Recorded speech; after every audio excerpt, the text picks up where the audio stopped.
Let me tell you a story that starts with inheritance and ends with a chicken-themed HOA takedown court trials and a woman who thought she was the law.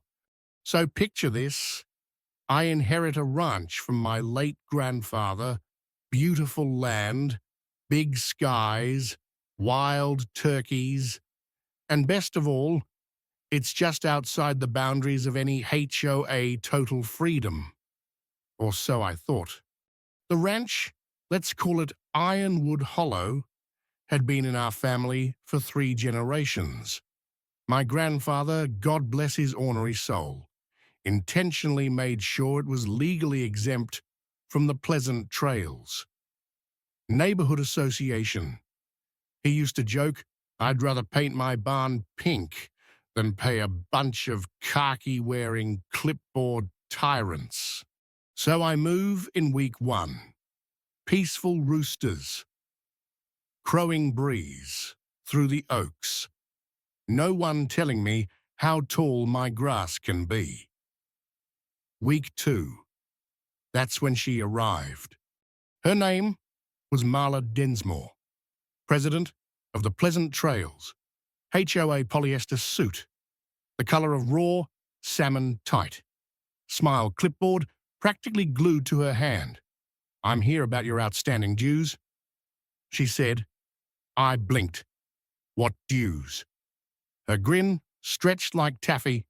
According to her, my grandfather had a verbal agreement with the HOA, and I now owed 153 Satsanolsul in retroactive fees for community beautification projects. That's right, $153,000 for a community I wasn't even part of. At first, I thought it was some clerical error, until she handed me a thick manila folder full of bogus violations. No, HOA-approved barn color, unauthorized chickens, fence line from 1989, not meeting, visibility compliance, and my personal favorite, level 4, uncooperative attitude. That's when I realized this wasn't about money. It was about control. You see, Marla had been running the HOA like her personal empire for years, but now a juicy plot of unregulated land had landed right on her doorstep, land she wanted to bring into the fold. And me, I was just in the way. I called my cousin, Joel. He's a lawyer who specializes in property law and drinking iced coffee at alarming speeds. He choked when I explained what was happening. They can't demand retroactive payments if you're outside their jurisdiction. That's extortion. But Marla didn't care. She came back the next day with a tape measure pacing around my ranch, muttering about boundary encroachments. Then she left a notice in my mailbox accusing me of deliberate noncompliance with neighborhood governance. A fancy way of saying I wasn't kissing the HOA ring. I put up a no trespassing sign. The next day it was gone, replaced by a new one, pending HOA oversight. So we fired back. Joel dug up the original land deeds. Ironwood Hollow was never part of the HOA. But Marla, she just smirked. That may be true. Now, she said, cryptic chilling. And that's when the real war began. She launched a full-on smear campaign, HOA newsletters, labeled me a rogue resident. Flyers popped up all over town, advertising a public forum titled Dealing with the Ironwood Problem. Only one neighbor showed up. He thought it was a BBQ. Things got even weirder. She started stalking my property with a DSLR camera and tape recorder, narrating like she was filming a wildlife documentary. Subject scene: collecting eggs. No gloves. Biohazard risk noted. Then came the big twist. Joel and I found an obscure zoning clause from 1973, perimeter integration for emergency management. It allowed temporary oversight of properties during natural disasters. Marla twisted. That clause argued my chickens posed an ecological risk and filed for forced annexation. I kid you not. She claimed my ranch endangered the HOA's aesthetic harmony. She even staged a neighborhood mixer with a banner, "Let's civilize the hollow." My face was printed on posters, captioned, "Beware the non-compliant cowboy." But we weren't going down easy. Joel filed public records requests, and we hired a local kid named Bryce, drone enthusiast and petty drama connoisseur.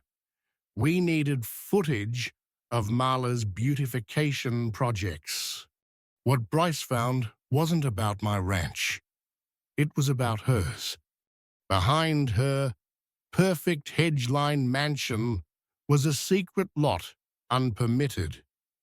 Concrete slab luxury cars, some stripped down Porsche, Escalade, Aston Martin. It looked like a luxury chop shop. We sent the footage to the authorities, but I wasn't done.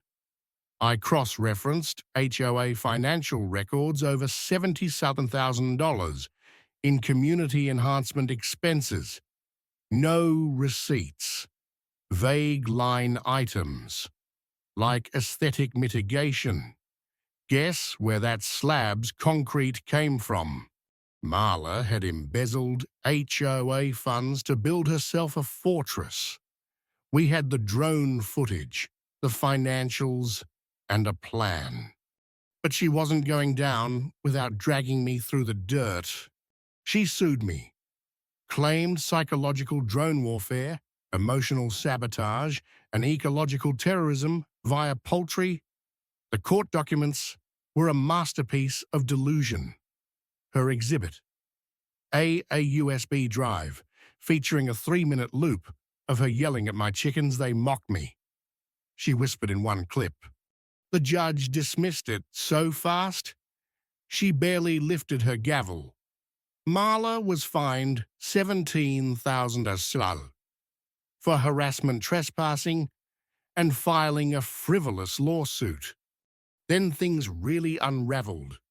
Turns out, Marla had been building a shadow HOA fake ballots bribery, even threats to residents who didn't support her return to order. She forged documents, impersonated officials, even hosted a fake re-election event in her backyard, complete with karaoke and rigged ballots, all caught on camera by, you guessed it, Bryce. When the dust settled, Marla was banned for life from any HOA leadership position. Her assets were seized to repay the stolen funds. Even her infamous Escalade was repossessed in front of her house, to the tune of Hit the Road, Jack playing from a neighbor's Bluetooth speaker. And just when we thought it was over, she came back, wearing a wig. Fake name, Clarice. Claimed she was a real estate strategist. Joined the gardening club. Tried to hold meetings. Same voice. Same lemon squares. Same control issues. At a community forum she tried to host, we set up a projector behind her. Bryce played a side-by-side comparison of Clarice and Marla. Same cadence. Same smug wave. Her wig flew off mid-speech. Game over. The HOA filed new violations. The gardening club banned her. The town issued a citation for impersonation on a public permit. Her last act. Trying to tamper with my irrigation system and filing a fake environmental complaint. Backfired spectacularly when she tripped into a wheelbarrow of chicken feed on live news. We called it poetic. Eventually, she was convicted of fraud, document forgery, and misuse of HOA funds. The final trial revealed she'd been plotting to absorb my ranch for over a decade. Faked land, agreements, traced signatures, bribed zoning officials, all for one goal: turn Ironwood Hollow into a luxury housing development with her HOA as the puppet master. But she lost badly. The HOA rebranded itself as Ironwood Community Association, named after the very ranch she tried to destroy. I was appointed honorary rural liaison. No duties, just pie contests, and the occasional ribbon cutting.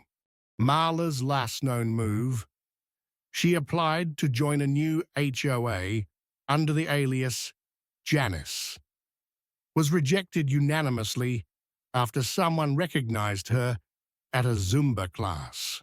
Now, every spring, we host a community fair in front of her old house. Kids win stickers that say, "Don't be a Marla." And in the center of our new community garden is a sign laser-etched in steel: "Power gained through fear is fleeting, but trust that grows roots